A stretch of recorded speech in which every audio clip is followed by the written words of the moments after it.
प्रिय बच्चों, नमस्कार। कल आप लोगों को बिहारी जी के भक्ति के दोहे पढ़ाए थे।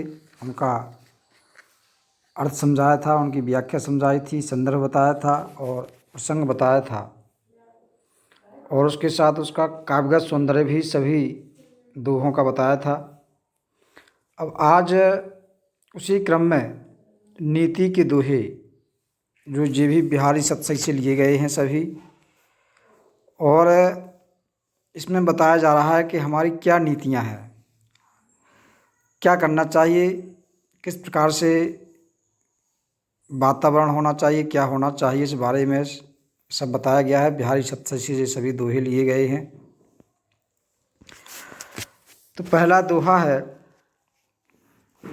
दुसह दुराज प्रजान को क्यों ना बड़े दुखदंड, अधिक अंधेरो जग करत मिली पावस रवि चंद। तो सबसे पहले इसका संदर्भ प्रस्तुत दोहा हमारी पाठ्य पुस्तक हिंदी काव्य के नीति के दोहे शीर्षक से लिया गया है, और इसके रचयिता कवि बिहारी लाल जी हैं। दुसह दुराज प्रजान को क्यों ना बड़े दुखदंड, अधिक अंधेरो जग करत मिली मावस रवि चंद। इसका प्रसंग प्रस्तुत दोहे में नीतिपरक मत दिया गया है कि जिस राज्य में दो राजाओं का स्वामित्व होता है, मतलब जब दो राजाओं का राज्य होता है तो वहाँ की जो प्रजा है उनका दुख भी दूना हो जाता है, उनका दुख बढ़ जाता है। दुसह माना होता है असह्य, माना असहनीय। दुराज माना दो राजाओं का, प्रजा माने प्रजानु माने जनता प्रजा। तो कवि बिहारी जी कह रहे हैं कि जिस राज्य में दो राजाओं का शासन होता है, जिस राज्य में दो राजा शासन करते हैं, तो उस राज्य की जो प्रजा है, जो उस राज्य की जो जनता है, उसका दुख भी दूना क्यों नहीं बढ़ेगा। क्योंकि दो राजाओं के भिन्न भिन्न मत होते हैं, उनके अलग अलग आदेश होते हैं, अलग अलग नियम होते हैं, अलग अलग उनकी नीतियां होती हैं। तो इस प्रकार से जनता को दुख होता है। जिस प्रकार से अधिक अंधेरो जग करत मिली मावस रवि चंद, जिस प्रकार से जो अमावस्या की तिथि होती है, उस अमावस्या की तिथि को एक ही राशि पर सूर्य और चंद्रमा मिलकर के अधिक अंधेरा कर देते हैं, उसी प्रकार से दो राजाओं का एक ही राज्य पर शासन करना उस प्रजा के लिए दोहरे दुख का कारण बन जाता है। भाषा ब्रज जितने भी दोहे हैं इसमें बिहारी सतसई नीति के दोहे में, सभी दोहों में इसमें ब्रज भाषा का प्रयोग किया गया है। लगभग सभी दोहों में शांत रस का भी प्रयोग किया गया है। छंद दोहा है, शैली मुक्तक है, गुण प्रसाद है। ये लगभग सभी दोहों में बताया गया है। केवल अलंकार का थोड़ा अंतर हो सकता है, जैसे कि इसमें श्लेष अलंकार है दुसह और दंदु में। इनके अर्थ कई प्रकार के आप इनके अर्थ निकाल सकते हैं, इसलिए यहाँ पर आपका श्लेष अलंकार हो जाता है। दूसरा है, बसे बुराई जास तन ताही को सम्मान, भलो भलो कह छोड़िए खोटे ग्रहण जपदान। संदर्भ वही, प्रसंग केवल थोड़ा चेंज हो जाएगा। इस संसार में जो दुष्ट व्यक्ति होते हैं, जो बुरे व्यक्ति होते हैं, उनका बहुत सम्मान होता है, जिसके उसके अनिष्ट कार्यों से बचा जा सके, इसलिए लोग उसका सम्मान करते हैं, बुरे लोगों का। तो कवि बिहारी जी कह रहे हैं कि जिस मनुष्य के शरीर में बुराई का वास होता है, बस बुराई जास तन, जिसके तन में, जिसके शरीर में बुराई का वास होता है, लोग उसी का सम्मान करते हैं। संसार की आज के समय भी यही नीति है कि जो व्यक्ति बुरा है, जो व्यक्ति दुष्ट है, जगत में उसी का सम्मान किया जाता है। किस प्रकार से जिस प्रकार से भलो भलो कह छोड़िए खोटे ग्रह जब दान। जब समय अच्छा होता है या जो व्यक्ति अच्छा होता है उसको अच्छा अच्छा कह करके उसको छोड़ दिया जाता है, और जो व्यक्ति बुरे होते हैं उनका सम्मान किया जाता है, क्योंकि खोटे ग्रह जब दान, जो ग्रह खोटे होते हैं, जो ग्रह जैसे राहु है, केतु है, इनके जब इनका प्रकोप बढ़ता है तो इनको शांत करने के लिए जप किया जाता है, और जप करने के बाद दान किया जाता है। उसी प्रकार से आज का समय यही है कि जो दुष्ट लोग हैं, लोग ज़्यादा उसी का सम्मान करते हैं। क्यों करते हैं? क्योंकि इनके प्रकोप से बचा जा सके, इनके बुरे कार्यों से बचा जा सके। इसका हम सम्मान कर देंगे, प्रसन्न हो जाएगा, यहाँ से चला जाएगा। इसी प्रकार से ये है, अच्छे समय में मनुष्य क्या हो जाता है? ईश्वर को भूल जाता है। जब समय बुरा आता है तो फिर वही ईश्वर की प्रार्थना करने लगता है, ईश्वर की स्तुति करने लगता है। इसमें श्लेष अलंकार ग्रह में अनेक अर्थों का भाव प्रकट होने से यहाँ पर श्लेष अलंकार है। तीसरा,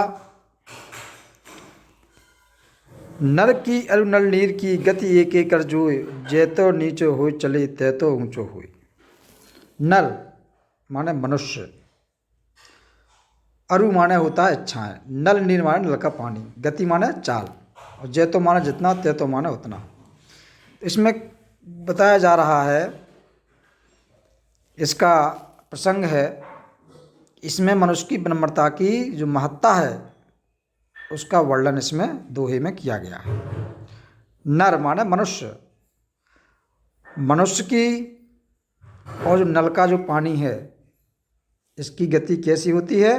बिल्कुल एक जैसी होती है, क्योंकि जिस प्रकार नल का जल जितना नीचे जाता है उसमें उतना ही ऊंचा पानी चढ़ता है, अर्थात पानी के स्तर में उतनी ही बढ़ोतरी होती जाती है। उसी प्रकार से व्यक्ति जितना नम्र होगा, जिसका उसका नम्रतापूर्वक आचरण होगा, उतनी ही उसकी श्रेष्ठता बढ़ती है, अर्थात उसका सम्मान, उसका मान संसार में दिन प्रतिदिन बढ़ता ही जाता है। बढ़त बढ़त संपत्ति सलल, मन सरोज बढ़ जाय, घटत घटत सूना फिर घटे, बरु समूल कुमलाई। जो अभी हमने तीसरा दोहा पढ़ाया था, 11वां दोहा जो पढ़ाया था, इसमें उपमा अलंकार है। नल नीर की जो उपमा है वो किससे की गई है? मनुष्य से की गई है, था यहाँ पर आपका उपमा अलंकार होगा। अब चौथे में, बढ़त बढ़त संपत्ति सलल, मन सरोज बढ़ जाय, घटत घटत सूना फिर घटे, बरु समूल कुमलाई। संपत्ति सलल माने संपत्ति रूपी जल, सलल माने जल, और मन सरोज माने मन रूपी कमल। इस प्रकार से इसमें प्रसंग है कि संपत्ति बढ़ने से मनुष्य की अभिलाषाएं भी बढ़ती जाती हैं। संपत्ति का मन पर क्या प्रभाव पड़ता है, इस बात का इसी में जिक्र किया गया है, इसमें बताया गया है, चित्रण किया गया है। तो कवि बिहारी जी कह रहे हैं कि जब मनुष्य का संपत्ति रूपी जल बढ़ता है, तब जब संपत्ति रूपी जल बढ़ता है तो उसका मन रूपी कमल भी बढ़ जाता है। मतलब जैसे तालाब में, पोखरों में जैसे पानी बढ़ता है तो कमल वहाँ पर ज़्यादा खिलते हैं। उसी प्रकार से जैसे जैसे मनुष्य के पास धन बढ़ता जाता है वैसे वैसे उसकी इच्छाएं भी बढ़ने लगती हैं। परंतु जब संपत्ति रूपी जल घटने लगता है तब मनुष्य का मन रूपी कमल नीचे नहीं आता, क्योंकि भले ही जल घट जाए तालाब का, लेकिन वो कमल उसी प्रकार से खड़ा रहेगा, भले ही वो जड़ समेत नष्ट क्यों ना हो जाए। अर्थात मनुष्य की संपत्ति चले जाने पर, धन चले जाने पर जो उसकी इच्छाएं बढ़ गईं वो उसकी इच्छाएं कम नहीं होती, बल्कि उसकी इच्छाएं वैसे ही रहती हैं जैसे जल के बढ़ने पर कमल बढ़ जाता है, कमल की नाल बढ़ जाती है, लेकिन जल घटने पर वह नहीं घटती, चाहे जड़ समेत वह मुरझा ही क्यों ना जाए। तो इसमें रूपक अलंकार संपत्ति सलिल और मन सरोज में उपमेय तथा उपमान में भेद नहीं है, इसलिए यहाँ पर रूपक अलंकार है और आपकी भाषा वही ब्रज, शैली वही मुक्तक, गुण प्रसाद, रस शांत, छंद दोहा, सभी में यही किया गया है, सब में यही है।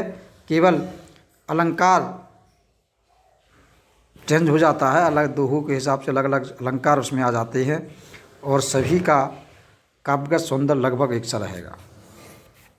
उसके बाद अगला है, जो चाहत चटक ना घटे, मैलो होय ना मित्र, रस राजस ना छुवाई, तो नेह चीकनो चित्त। इसमें बिहारी जी ने व्यक्ति को अपने मन को शुद्ध करने की शिक्षा दी है। उन्होंने मित्रता के मध्य धन को ना आने देने का परामर्श दिया है, सुझाव दिया है। तो कह रहे हैं कवि बिहारी जी, चटक माने चमक दमक, मैलो माने मैला होना, रज माने धूल, राजस माने रजोगुण, नेय माने प्रेम, चित्त माने मन रूपी दर्पण। तो कवि बिहारी जी कह रहे हैं कि हे मित्र, यदि तुम चाहते हो जो चाहत चटक ना घटे, मैलो हो ना मित, यदि तुम चाहते हो कि तुम्हारे मन का जो उज्ज्वलता है, तुम्हारे मन की जो उज्ज्वलता है और कांति कभी समाप्त ना हो, तो प्रेम रूपी तेल से चिकने मन को क्रोध, गर्व, ईर्ष्या और द्वेष आदि रजोगुण धूल से स्पर्श मत होने दो, इनको मत छूने दो। जिस प्रकार तेल लगी हुई वस्तु पर यदि धूल के कण चिपक जाए तो वह कांतिहीन हो जाती है, अर्थात गंदी हो जाती है। उसी प्रकार यदि मनुष्य के मन में क्रोध आदि रजोगुणी वृत्तियाँ आ जाए तो मन क्या हो जाता है, मलिन हो जाता है, मन गंदा हो जाता है। यदि मनुष्य अपने चित्त को शुद्ध रखना चाहता है तो उसे इन तामसिक और रजोगुण वृत्तियों से दूर रहना होगा तथा उन्हें मन में आने से रोकना होगा। इसमें भी रूपक अलंकार का प्रयोग किया गया है। नेह चीकने में प्रेम रूपी तेल का वर्णन किया गया है, इसलिए यहाँ पर रूपक अलंकार है। और चटक शब्द के अनेक अर्थ हैं, तो यहाँ पर आपका श्लेष अलंकार हो जाएगा। बुरा बुराई जो तजे, तो चित खरो डरात, ज्यो निकलंकु मयंक लखी, गने लोग उत्पात। प्रस्तुत दोहे में कवि जी कह रहे हैं, यदि दुष्ट व्यक्ति अपनी दुष्टता को भी त्याग दे तो भी लोगों के मन में थोड़ा संशय रहता है, उसके प्रति संदेह बना रहता है। किस प्रकार से? बुरो बुराई जो तजे, तो चित खरो डरात, ज्यो निकलंकु मयंक लखी, गने लोग उत्पात। अगर दुष्ट व्यक्ति अपनी बुराइयों को छोड़ देता है, अपनी बुराइयों को त्याग देता है, तब भी लोगों के मन में उसके प्रति संदेह व्याप्त रहता है, अर्थात उसके मन में शंका बनी रहती है कि जैसे निष्कलंक चंद्रमा को देख करके किसी अपशकुन होने की संभावना का आभास होता है। तो लोगों का मानना है कि निष्कलंक चंद्रमा हमेशा धरती पर भूचाल ही लाता है, इसलिए दुष्ट व्यक्ति के प्रति भी यही धारणा बनी रहती है कि जिस प्रकार चंद्रमा का निष्कलंक होना असंभव है, उसी प्रकार दुष्ट व्यक्ति की दुष्टता छोड़ना भी असंभव है। इसलिए लोग उससे डरते रहते हैं, भले ही वो अपनी बुराई को त्याग दे, अपनी दुष्टता को त्याग दे। अनुप्रास अलंकार, बुरा बुराई, निकलंकु मयंकु में बा और रा और का वर्ण की आवृत्ति हुई है बार बार, अतः यहाँ पर अनुप्रास अलंकार है। स्वार्थ सुकृत नाश्रम वृथा, देख विहंग विचार, बाज पराए पानी परी, तू पच्छीनु ना मान। इसमें आश्रयदाता जो राजा जयसिंह हैं, औरंगजेब की बातों में आकर के हिंदू राजाओं पर आक्रमण न करने के लिए नियुक्ति के द्वारा सचेत किया गया है। कवि बिहारी जी ने राजा जयसिंह को बाज की भांति व्यवहार न करने की प्रेरणा देते हुए कह रहे हैं कि हे राजा, बाज इन छोटे पक्षियों को, अर्थात मतलब आपके जो साथी हैं, छोटे राजाओं को मारने से तेरा क्या स्वाद सिद्ध होता है, अर्थात क्या फ़ायदा होगा। ना तो ये सत्कर्म है और ना ही तेरे द्वारा किया गया काम है सार्थक है। अतः हे बाज, भली भांति पहले विचार विमर्श करके उसके बाद कोई काम कर। इस तरह दूसरों के बहकावे में आकर के अपने सह साथियों का संहार ना कर।